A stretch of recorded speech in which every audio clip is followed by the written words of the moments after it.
Hello, Modular Shed fans. Let's have a look at Modular Shed. There it is. And yes, it's 2 units wide. So today, I want to do a shed tour. Let's go inside. Yes, I know the shiplap on the right doesn't match the feather edge on the left, either in colour, style, or repeat distance. So there's a total non-synchronization there. But it doesn't matter because all that shiplap is going to be moved round to this side where I've got feather edge. Oh, you can't see it. And the feather edge will be moved to the front. Okay, it's quite shiny, that shiplap, isn't it? Let's head inside. And there's a stool in my way. Oh, and there's an old office chair with a piece of wood screwed to it in my way. I'll just move those items. So let's try the entrance once again, and in we go. Turn to the right, and yeah, there's a complete another module there. Down on the floor you can see where it steps up, and I've just loosely placed this piece of timber here so that the floorboards don't flip up when you stand on the edge of them. So let's head into module 2. I do have to be careful not to go beyond this joist here, otherwise they will flip up.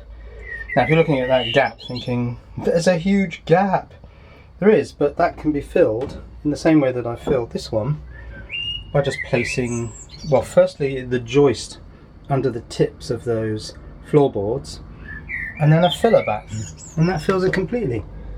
It's completely sealed. Nothing's going to come through there. So looking back into module 1, yes, there's a roll of loft insulation there which I want to experiment with. It's the cheap stuff, it's fiberglass. The rock wool was terribly expensive.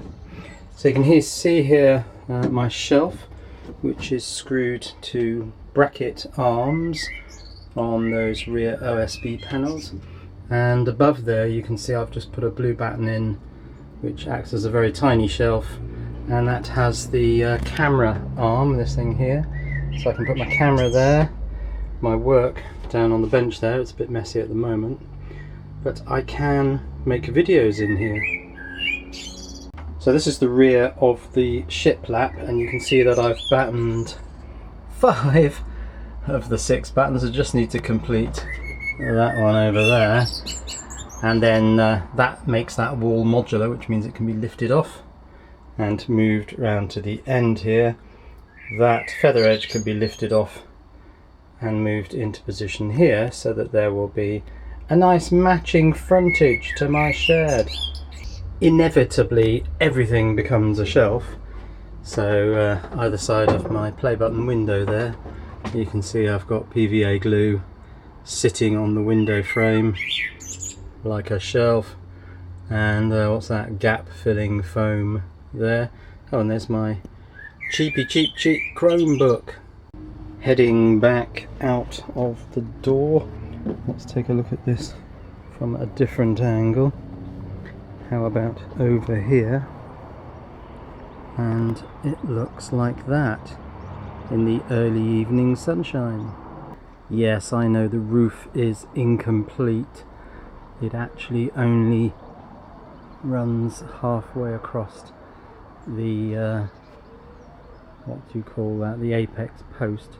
So actually if it rains it will drop down behind the shiplap and into module 2. I'm not sure that I really want to spend too much time putting on a short overhang like I've got there, because this isn't going to have a short overhang. This is going to have a full downward slope, because module 3 is going right there in front of module 2. How big then is this shed currently? Well, each module is 4 foot square, so since this consists of 2 modules, it's accelerating past the shade there.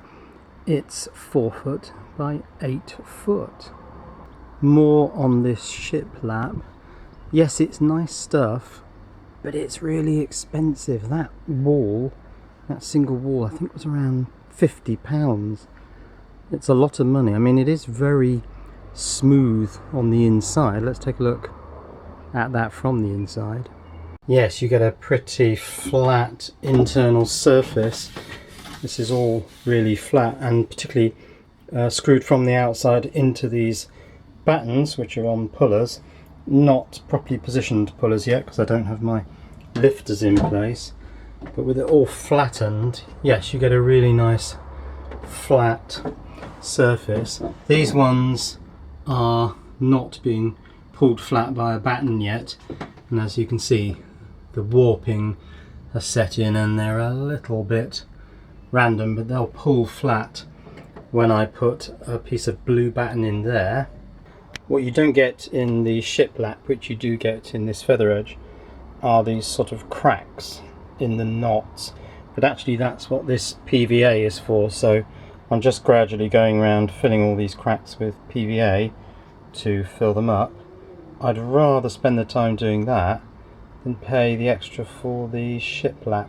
So I hope you liked the shut up bird. I hope you liked the 2 module shed tour, and of course I'll come back and do another shed tour when this thing's got to 3 modules. Goodbye.